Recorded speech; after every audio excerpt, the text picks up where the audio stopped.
Hello, si Mama Sophie. First topic natin, since madaming nag-aasam mag-freelance job, start tayo sa word na freelance. Ayon sa Google, freelance is working for different companies at different times rather than being permanently employed by one company.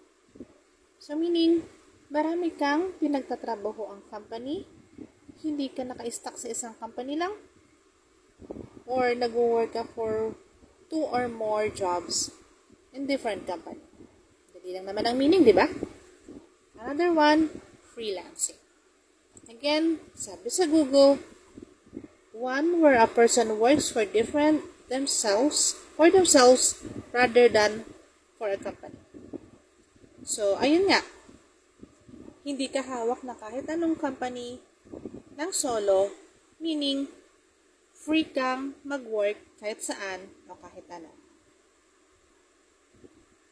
Madami ngayon nag-aasam ng work from home kasi sobrang trending talaga siya ngayon.